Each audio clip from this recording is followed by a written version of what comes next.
Buenos días a todos. Estamos aquí para presentar un libro que ha escrito el aquí presente don Octavio Márquez Mendoza, que es un psiquiatra, un psicoanalista y un bioeticista de mucho prestigio. Es mexicano y en este libro el doctor Mendoza pues hace un resumen de su obra a lo largo de toda su vida, desde el punto de vista profesional y desde el punto de vista académico, y es el primer volumen de lo que será posteriormente la continuación de estas obras en un segundo y un tercer volumen. El segundo está a punto de aparecer, el tercero un poquito más tarde aparecerá, en donde hace una reflexión muy importante sobre los aspectos que tienen mucho en común de la bioética, de la salud mental y de la neurociencia. El doctor Mendoza estudió medicina en la Universidad Autónoma de México, después de haber andado en un camino intelectual previo en el campo de la psicología, en el campo de la antropología, y derivó luego su quehacer en el campo de la psiquiatría, su especialidad por excelencia. ¿Por qué? Porque él tenía una idea importante de cómo tenía que ayudar a tolerar el sufrimiento humano en el campo fundamentalmente de la psiquiatría y del sufrimiento moral que él veía en los pacientes con enfermedades mentales. Posteriormente siguió en el campo del psicoanálisis, donde desarrolló su labor profesional durante muchos años, casi hasta la actualidad, ¿verdad, Octavio? Sí, claro. Y en el que ha sido un referente en el país mexicano. De hecho, fue uno de los grandes nombres del psicoanálisis mexicano, continuando los primeros pioneros del psicoanálisis en ese país. Y posteriormente, ya un poco más tardíamente, descubrió la bioética, quizá un poco por accidente, ¿no? En una maestría, en unos estudios en gestión sanitaria, recibió un curso de bioética y ahí la bioética lo enamoró, y a partir de ahí se dedicó en cuerpo y alma al estudio de esta disciplina. Se doctoró en humanidades médicas y en la rama de ética por la Universidad Autónoma del Estado de México, y posteriormente hizo otro doctorado, ya esta vez en bioética, en la Universidad Autónoma de México. Y los últimos años de su vida hasta el momento pues lo ha dedicado a la docencia en el campo de la bioética. Y a partir de aquí, a partir de este periplo vital, pues surgen sus obras que están recopiladas en este primer volumen de las obras completas, en el que toca diferentes aspectos relacionados con todo este periplo vital que ha tenido, fundamentalmente en lo referente a la relación entre bioética y derechos humanos fundamentalmente desprotegidos, especialmente en su país, en lo que hace mucha referencia en este libro, sobre todo en su primer capítulo. Hace también bastante referencia a la psiquiatría en sí mismo como resolución de problemas neuróticos, en concreto se dedica al campo de la depresión, etcétera. Y luego también tiene mucha relevancia el libro en el estudio de la psicoterapia de grupo, en especial en la psicoterapia de grupo aplicado a pacientes en prisiones, tema que ha trabajado mucho el doctor Márquez. Y posteriormente también se centra en otras cuestiones, como es la neurociencia, la importancia de la neurociencia y la neuroética en el estudio y en la explicación de la salud mental, y también en el campo de relación entre la bioética y la pena de muerte, que fue el tema principal de su tesis doctoral. De manera que en este libro, interesante, amplio, completo, en el que toca todos estos campos desde un punto de vista transdisciplinar, entre otras cosas porque él toca cada una de estas disciplinas, pues tenemos un buen ejemplo de cómo se puede abordar todo este tema complejo de la bioética y la salud mental desde una perspectiva unitaria. Y sin querer dedicar mucho más tiempo, porque hay poco y hay que dejar la palabra al doctor profesor Sadaba y al propio autor, simplemente quiero destacar 4 aspectos fundamentales que yo considero en el doctor Márquez. En primer lugar, es un amigo y por tanto las palabras que tengo para él siempre son de cariño, de afecto y de agradecimiento, porque he aprendido mucho en el plano humano y en el plano profesional, en el campo de la bioética. Es una persona tremendamente honesta, de un rigor científico e intelectual fuera de lo común, una persona que ha dedicado su vida al cuidado de los enfermos desde el convencimiento, una persona realmente seria y una persona afectuosa y amiga de sus amigos, y por tanto quiero reconocerle todo lo que ha hecho y todo lo que todavía queda por hacer en este foro. Voy a dar la palabra ya al profesor Sadaba.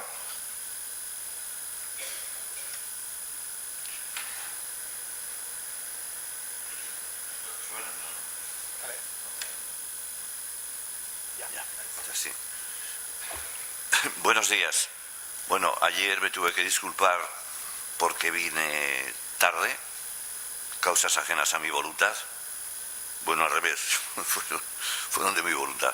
Pero esta vez tengo que disculparme porque he venido muy pronto. Pero, bueno, he equilibrado ya. Bueno, yo naturalmente voy a ser también breve porque creo que el que tiene que hablar es el autor del libro, que yo me lo he dejado en casa, es un librazo, ¿no? Que son las obras completas, el número 1, o sea, las totales no van a caber en una estantería, que es, bueno, bioética, neuroética, salud mental. Mira, yo, primero, evidentemente digo lo que ha dicho Goyo y lo digo además, pues contento, ¿no? Que es muy buen amigo. Es un hombre con el cual se puede estar a gusto, punto.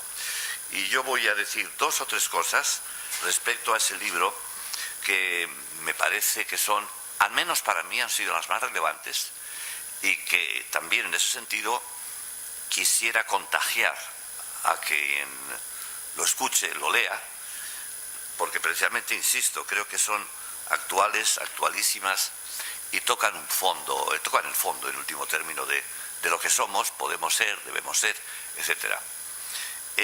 Bueno, antes de nada, y un poco yendo en orden, el currículum de Octavio es enorme. Es decir, que Octavio se ha dedicado a muchas cosas.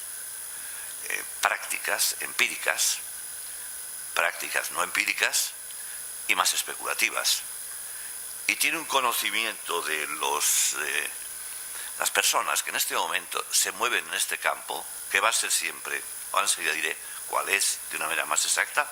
Bueno, por lo menos tiene un conocimiento más que normal, ¿no?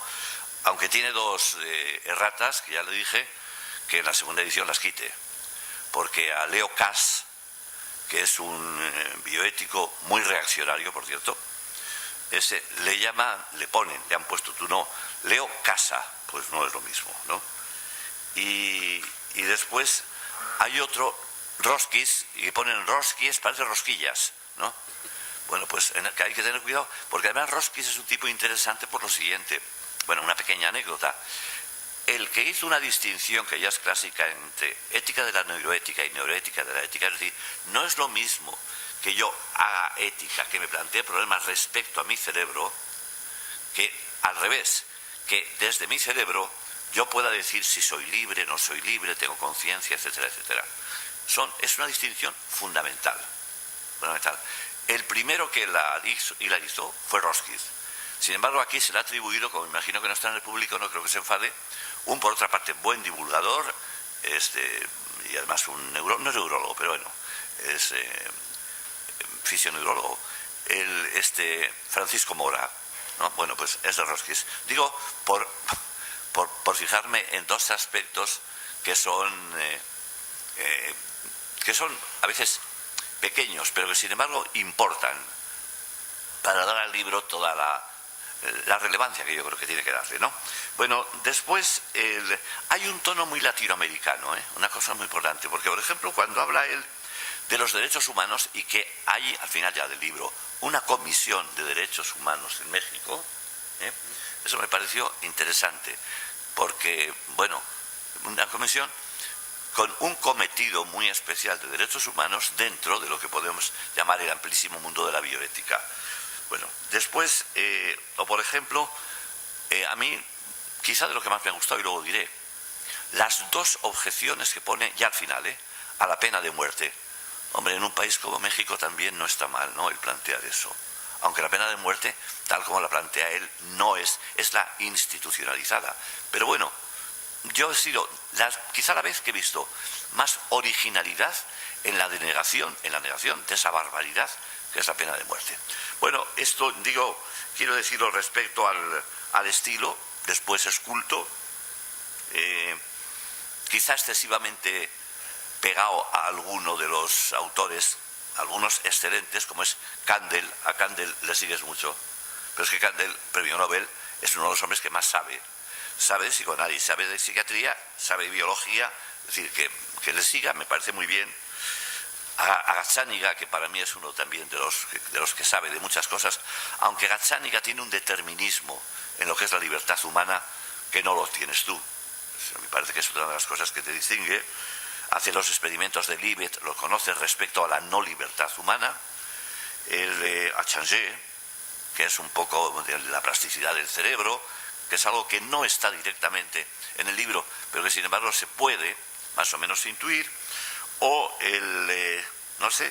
o otra serie de autores. Y después me llama la atención positivamente lo equilibrado que es. Es enormemente equilibrado.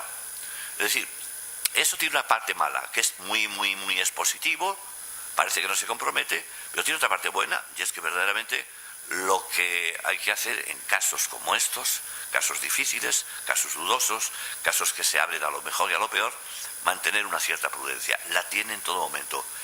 Y yo creo que en ese sentido, no digo que es lo mejor del libro, porque no es de él, hace dos citas de Javier San Pedro, que es un español, excelentes, para decir cómo estamos abiertos en los grandes descubrimientos de esto, de las neurociencias, y estamos expuestos a grandes, enormes barbaridades y fracasos, ¿no?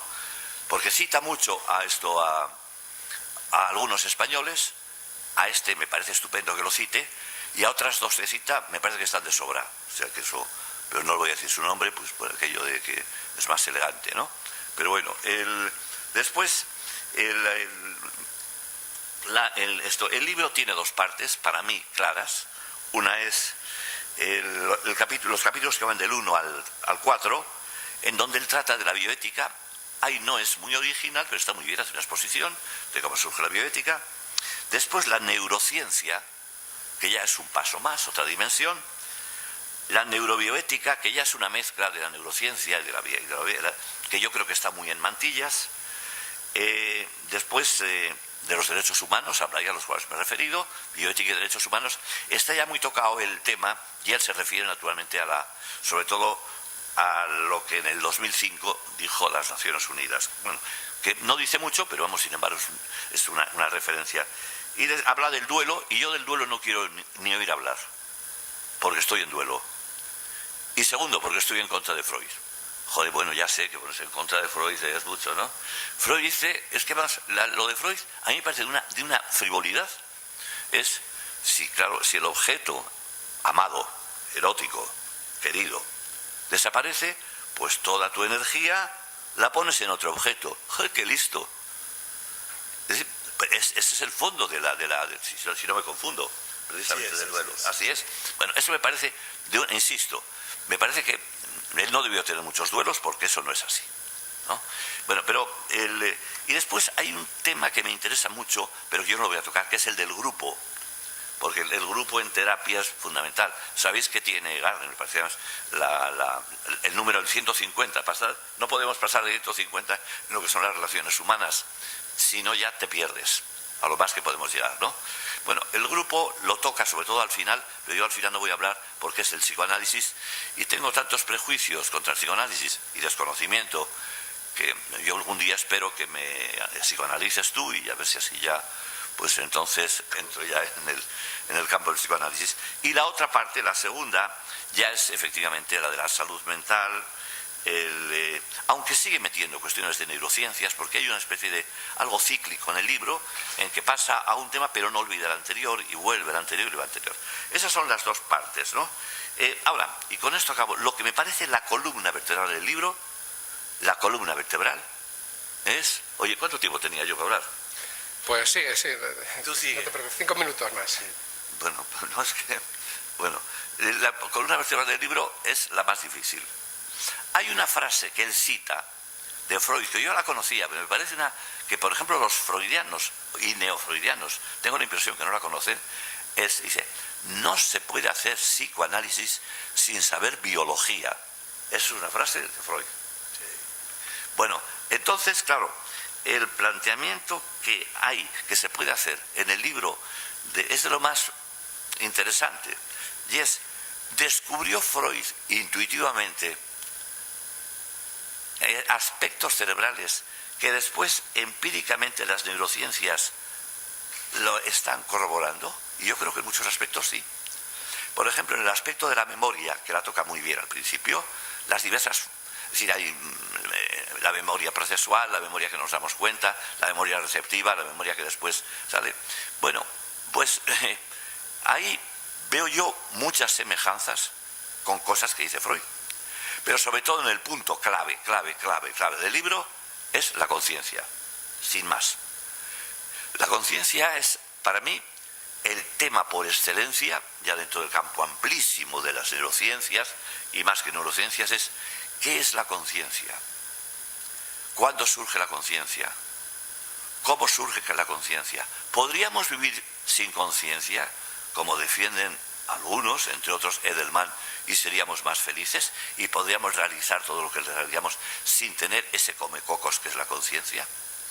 La distinción que hace entre conciencia epistemológica y conciencia moral, al principio, pero hay una serie de aspectos que, por ejemplo, en la conciencia, en la conciencia tal como la ve, como la expone Freud y la repone Octavio, es curioso porque uno puede encontrar sus correspondencias en la conciencia y la autoconciencia, en las partes del cerebro de un lugar y de otro, en los estratos borrosos que hay, porque al final para mí la conciencia es borrosa. O sea, ahí yo creo que no vamos a ir nunca más allá. Pero hay estratos, en los cuales me voy a detener, sería largo, en los que coinciden. Y eso a mí me ha hecho reconciliarme también con el freudianismo, al cual he tenido siempre simpatía como filosofía de la cultura, pero menos como ciencia, ¿no? Y bueno, pues toda esta parte me parece que es importante. Llegar a la pepita de oro, que sería saber qué es la conciencia, yo creo que es imposible. Y tendría que dar razones cuasi metafísicas, no las voy a dar, ¿no? Bueno, ese es el libro. Yo solo voy a decir de nuevo, ya y acabo, que al final pone unos casos, y los casos están muy bien, porque es el de la pena de muerte, y da dos razones que me parecen esenciales. Una, que en la pena de muerte alguien se pone por encima de la humanidad, toma un rol que no le corresponde. Él habla de la víctima muchísimo, por supuesto, tipos de víctimas, pero yo me refiero a aquel que lo que hace es quitar la vida a otro. Y después, que rompe la solidaridad entre los humanos. Me parece que eso es cierto también. Hay un crack, hay una hortura ahí, ¿no? Bueno, yo había dicho otras cosas. Es un libro de mesilla, es un libro manual, es un libro a consultar, es un libro icono, es un libro que hay que tener. Y hay una cosa sí que no estoy de acuerdo. Hay un capítulo que es bioética laica y no me cita. Cuando yo tengo un libro que se llama Bioética laica y tiene un montón de bibliografía por todas partes, pues eso no te lo voy a perdonar. Entonces, bueno, lo que quiero decir es que se lee el libro, que es un buen libro, que es un libro además que uno puede, saltarlo, que uno puede utilizarlo de una manera muy personal. Y acabado esto, solo te digo que solo nos queda tomarnos un vino. ¿No? Entonces, sí, claro. Muchas gracias. Bueno,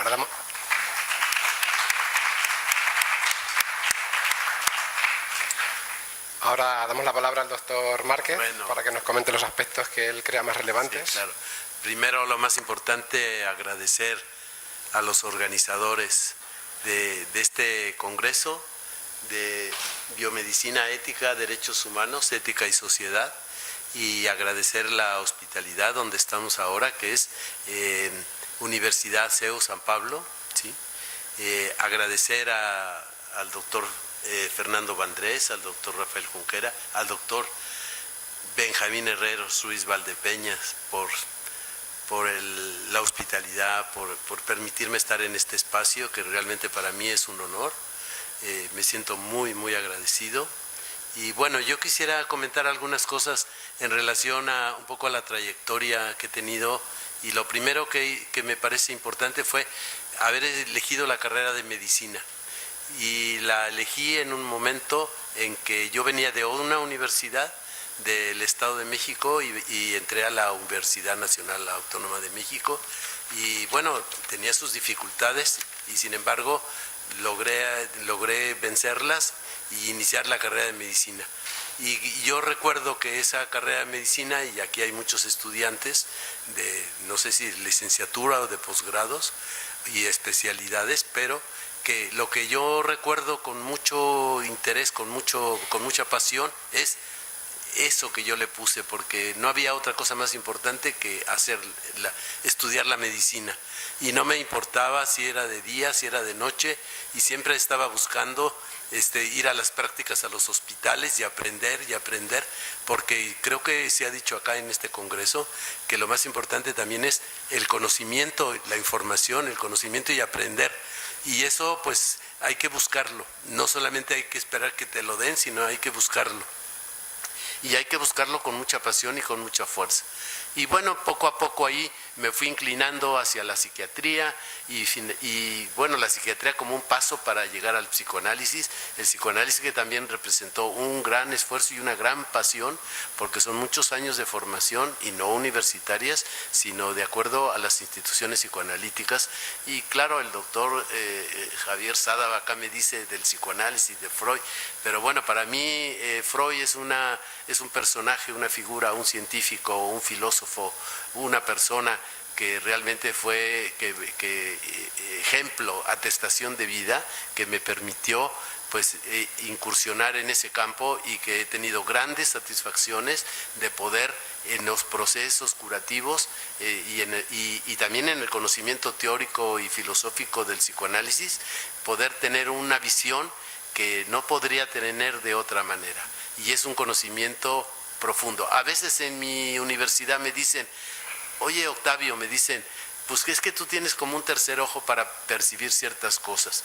Y yo creo que eso se debe a ese proceso de psicoanálisis, porque para poder llegar a ser psicoanalista tú tienes que pasar por un proceso de psicoanálisis, si no, no podrás ni entender, ni ver, ni avanzar en la teoría si tú no has pasado por ese proceso.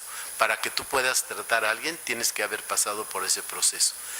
Y eso es algo que para mí fue, digamos, de un valor indescriptible.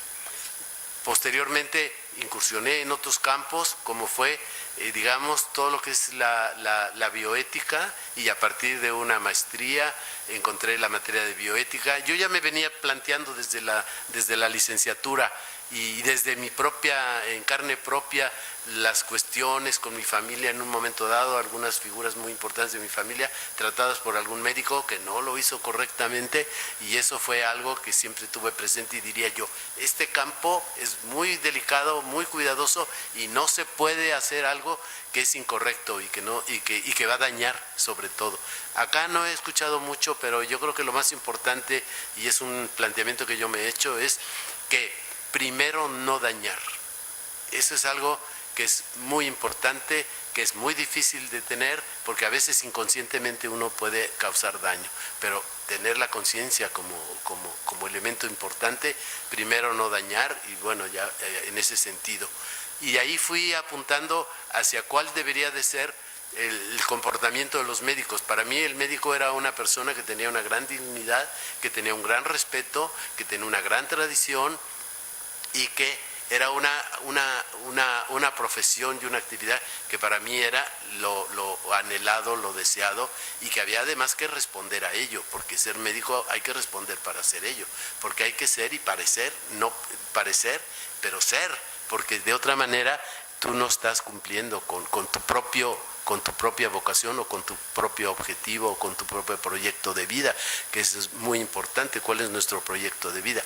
Bueno, no estudiar o ser médico, sino un proyecto más general. Y entonces ahí, cuando yo estudié este doctorado en humanidades en ética, pues yo trabajé a Paul Ricoeur, y entonces consideré también uno de los puntos importantes, que él habla del amor y la justicia, y dice, bueno, el amor puede cursar con trivialidades, exageraciones, por eso siempre debe estar mediado por la justicia. Eso me pareció a mí una iluminación muy grande. Y como se ha mencionado, cuando hice el otro doctorado en ciencias en la UNAM, la Universidad Nacional Autónoma de México, pues era un problema que yo traía, que no me dejaba dormir hacía muchos años, que era la cuestión de la pena de muerte, que yo no podía entender cómo era posible que los humanos le dieran muerte a otro ser humano, conociendo las características de lo que es un ser humano.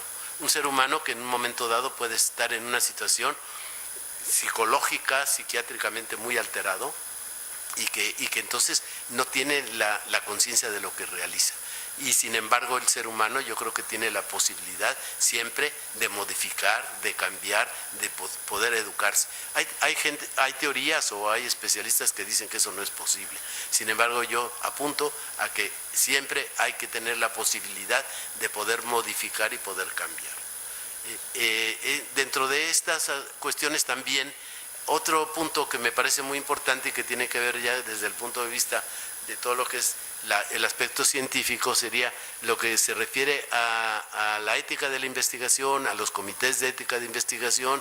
Ahora he aprendido otras cosas como pues la asesoría ética, tanto en los pacientes como en la investigación, y también en ese campo pues fui a Buenos Aires, Argentina, y también he tenido contacto con profesionales que se dedican a la ética de la investigación. He estado acá en la Complutense con el doctor Miguel Sánchez, al cual le tengo un gran agradecimiento, y ese ha sido más o menos el proyecto en el que yo sigo trabajando.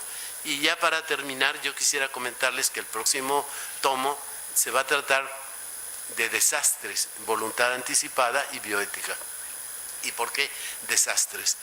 Yo estuve en el año de 1985 en la Ciudad de México y era el coordinador general de una clínica donde yo me formé, la clínica de la Asociación Mexicana de Psicoterapia Analítica de Grupo, y el 19 de septiembre de 1985 a las 7:20 hubo un terremoto de muy alto, de 7.4 me parece, no recuerdo ahorita exactamente, o 8, no me acuerdo, que fue devastador en la ciudad, y que se murieron más de 30,000 personas, se cayeron los edificios, y yo era el coordinador de esa clínica, que era una clínica de psicoterapia individual, familiar, de niños, de grupo, de todo, y que era una clínica que se había estructurado para atender a la comunidad. Entonces había que salir a la comunidad.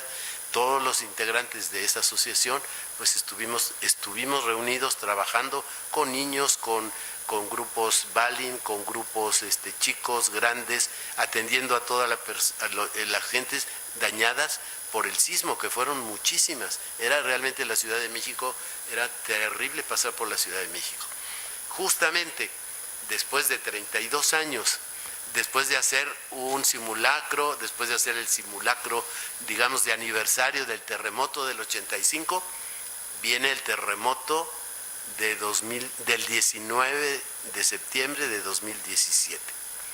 Ya había más preparación, más información, y sin embargo todavía pues no hay los protocolos, los proyectos, y se da un fenómeno muy importante, interesante, que es el rumor, que yo ya había tratado en el libro anterior del año 85, que es que de repente ante la desinformación surgen espontáneamente rumores de cosas catastróficas, ¿no? O rumores que son, digamos, hechos a propósito para desestabilizar. Y en este 19 de septiembre de 2017 hubo un rumor donde había una niña que había que salvar, y se pasaron 9 horas, y finalmente, bueno, se va analizando y se va descubriendo que la televisora pues tenía captada el rating de esa población, Por otro lado, la Marina los tenía controlados, no quería que la gente saliera, porque en México lo que les da mucho miedo es que la gente salga a las calles y se manifieste. Entonces todo eso se ha trabajado y el próximo tomo tratará de lo que ya les mencioné, y el otro tomo es el de la voluntad anticipada, que me parece un tema muy importante, que lo aprendí acá con Benjamín y que he estado trabajando. Permitir la autonomía de la persona, la decisión de la persona, va a evitar los problemas entre los familiares, incluso en las instituciones va a poner un límite y desde el punto de vista de la justicia, pues va a ser una situación de no despilfarrar los recursos sanitarios, ¿sí?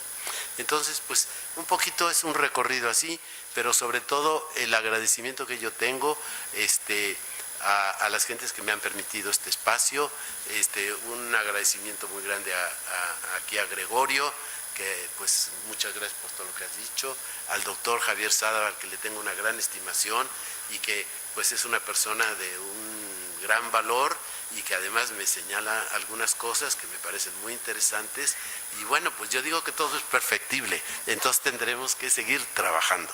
Bueno, muchas gracias.